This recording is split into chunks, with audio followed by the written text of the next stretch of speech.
হরে কৃষ্ণ। দাপর যুগে ভগবান শ্রীকৃষ্ণ একদিন চিন্তা করছিলেন যে রাধারানী তো আমাকে খুব সুন্দর সেবা করে, আমি অত্যন্ত আনন্দিত হই রাধারানীকে সেবা করে। কিন্তু আমি দেখি যে রাধারানী আমার যে সেবা করে সেখানে আমি যতটা আনন্দিত হই তার থেকে রাধারানী আরও অনেক বেশি আনন্দিত হয়। সাধারণত আমাদের এই জড়জগতে কি হয় যে যে একজন সেবা করে আর একজন সেবা গ্রহণ করে। তো যিনি সেবা গ্রহণ করেন তিনি বেশি আনন্দিত হয়, বেশি খুশি হয়, আর যে সেবা করে সে কষ্ট পায়। কিন্তু চিন্ময় জগতে ভগবান লক্ষ্য করলেন বৃন্দাবনে যে রাধারানী অনেক বেশি আনন্দিত হচ্ছে ভগবান কৃষ্ণকে সেবা করে। কৃষ্ণ যত না খুশি তার থেকে রাধারানী বেশি খুশি। তখন ভগবান কৃষ্ণ চিন্তা করলেন যে রাধারানী যে এই যে আনন্দ পাচ্ছে এটা তো আমি বুঝতে পারছি না যে সে কীরকম আনন্দ পাচ্ছে।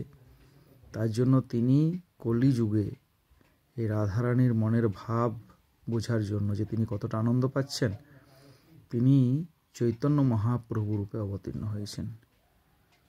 রাধার বর্ণ ধরি রাধা ভাব অঙ্গী করি, অর্থাৎ রাধারানীর দুটো জিনিস নিয়েছেন, রাধারানীর মনের ভাব এবং তার গায়ের রং, অঙ্গকান্তি।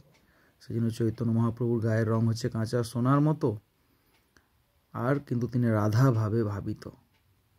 তিনি স্বয়ং কৃষ্ণ রাধা ভাব নিয়ে এসেছেন এবং তিনি কৃষ্ণ ভক্তি, কৃষ্ণ প্রেম এই জগতে বিতরণ করছেন এবং রাধারানীর ভাব আস্বাদন করছেন যে কীভাবে রাধারানী আনন্দ পায় কৃষ্ণকে সেবা করে।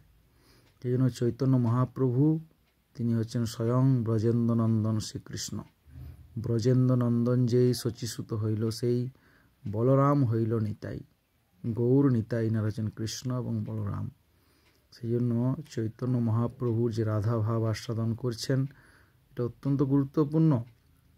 সেই রাধা ভাব আস্বাদনের জন্য তিনি এই জগতে টোটাল 48 বছরের মধ্যে শেষ 18 বছর তিনি পুরী ধামে গম্ভীরাতে অবস্থান করেছিলেন এবং সেখানে রাধারানীর ভাব আস্বাদন করেছিলেন যে কৃষ্ণকে ভালোবেসে কৃষ্ণকে সেবা করে রাধারানী কতটা আনন্দ পায়, কতটা তৃপ্ত হয় সেটা তিনি আস্বাদন করেছিলেন। সেই জন্য সবাইকে কলিযুগে চৈতন্য মহাপ্রভুর পদাঙ্ক অনুসরণ করে ভক্তি জীবনে অগ্রসর হতে হবে এবং তবেই কৃষ্ণ প্রেম লাভ করতে পারবে।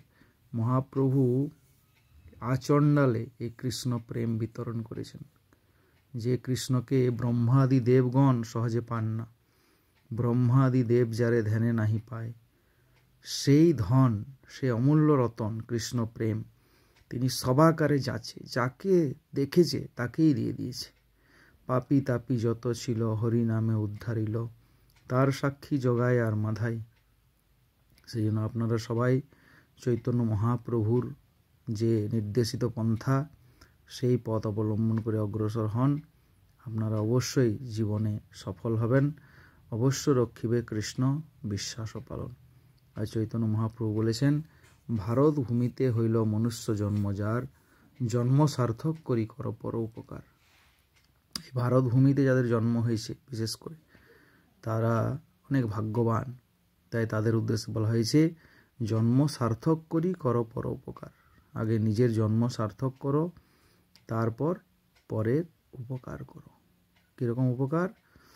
না, যারে দেখো তারে কহ কৃষ্ণ উপদেশ, আমার আজ্ঞায় গুরু হইয়া তারও এই দেশ। মহাপ্রভু বলছেন যে তুমি যাকে দেখতে পাবে তাকেই কৃষ্ণ উপদেশ, কৃষ্ণের কথা, ভগবদ গীতার কথা বলো, আর আমার আজ্ঞায় গুরু হইয়া তারও এই দেশ। মহাপ্রভু বলেছেন যে সবাইকে আমি আজ্ঞা দিনু সবাকারে। মহাপ্রভু সবাইকে আজ্ঞা দিয়েছেন তুমি গুরু হয়ে যাও আর সবাইকে উদ্ধার করো। কিন্তু কীরকম গুরু? মন গড়া ভাবে গুরু হওয়ার কথা বলেননি। গুরু হয়ে শুধু নিজেদের ধন সম্পদ রুজি রোজগারের জন্য গুরু হওয়ার কথা বলেননি। তিনি বলেছেন আমার আজ্ঞায় গুরু হইয়া, অর্থাৎ মহাপ্রভুর আজ্ঞা পালনকারী গুরু। যে মহাপ্রভুর আজ্ঞা পালন করব না, মহাপ্রভুর নির্দেশ পালন করব না, কিন্তু আমি গুরু, সেটি হবে না। মহাপ্রভুর নির্দেশ নিজের জীবনে পালন করতে হবে, তবে গিয়ে সে গুরু পদ পাবে এবং তারপর সে সবাইকে উদ্ধার করতে পারবে, প্রতিটি জীবকে। সেই জন্য আপনি আচরি ধর্ম জীবেরে শিখায়, আপনি না কইলে ধর্ম শিখানো না যায়। সবাইকে আগে মহাপ্রভুর নির্দেশ আচরণ করতে হবে, পালন করতে হবে, তবে অন্য জীবকে আমরা উদ্ধার করতে পারব। সেই জন্য সবাই মহাপ্রভুর এই আন্দোলনে অংশগ্রহণ করুন এবং এই মনুষ্য জীবনকে ধন্যাতি ধন্য করুন। শ্রী গৌর মণ্ডল ভূমি যেবা জানে চিন্তামণি, তার হয় ব্রজ ভূমে বাস, তার হয় ব্রজ ভূমে বাস। গৌরাঙ্গের সঙ্গীগণে নিত্য সিদ্ধ করি মানে, শ্রেজায় ব্রজেন্দ্র সুত পাস, শ্রেজায় ব্রজেন্দ্র সুত পাস।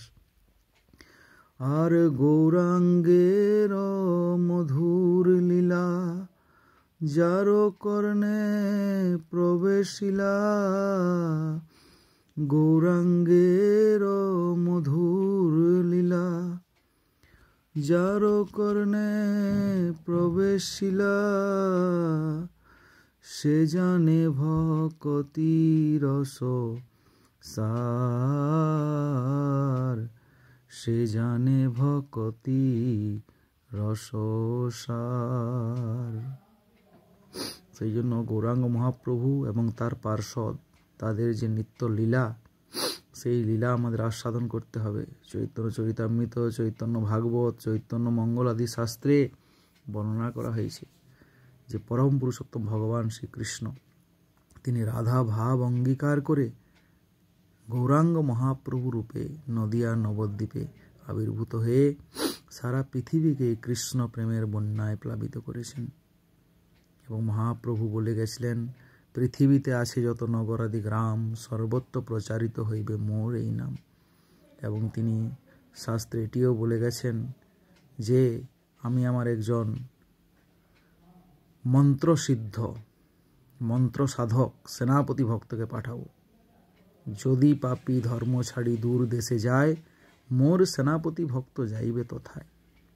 এবং মহাপ্রভুর সেই ভবিষ্যৎবাণী সারা পৃথিবীতে হরিনাম হবে, সেটি সার্থক করার জন্য মহাপ্রভু তার একজন একান্ত অনুগত দাস পার্ষদ মন্ত্র সাধক সেনাপতি ভক্ত শ্রীল প্রভুপাদকে প্রেরণ করেছিলেন, যিনি কলকাতায় জন্মগ্রহণ করেছিলেন।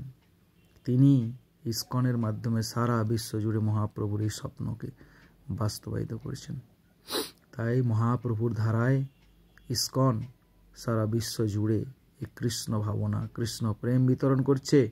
জাতি ধর্ম বর্ণ দলমত নির্বিশেষে সবাইকে তাদের জীবনের যে আসল প্রেম ও ভক্তি সেটি বিতরণ করছেন, কৃষ্ণ প্রসাদ বিতরণ করছেন, কোটি কোটি মানুষকে শান্তির একটা পরিবেশ প্রদান করেছেন। সেই জন্য বলা হয়েছে সারা পৃথিবী জুড়ে শ্রীল প্রভুপাদ যে গৃহ নির্মাণ করেছেন ইস্কন নামক, সেই গৃহে সারা পৃথিবীর মানুষ স্থান পেতে পারে। এখানে কোনো জাতিভেদ নাই, কোনো বর্ণভেদ নাই, কোনো দলভেদ নাই, কোনো মতভেদ কোনো কিছুই নেই। যে কেউ এসে মহাপ্রভু নির্দেশ পালন করে শান্তির জীবনযাপন করে কৃষ্ণ ভক্তির পথে অগ্রসর হয়ে এই মনুষ্য জীবনকে সার্থক করতে পারে। তাই আপনি অত্যন্ত তাড়াতাড়ি আপনার নিকটস্থ ইস্কন মন্দিরে যোগাযোগ করুন, যাওয়া আসা করুন এবং মনুষ্য জীবনকে সার্থক করুন। হরে কৃষ্ণ।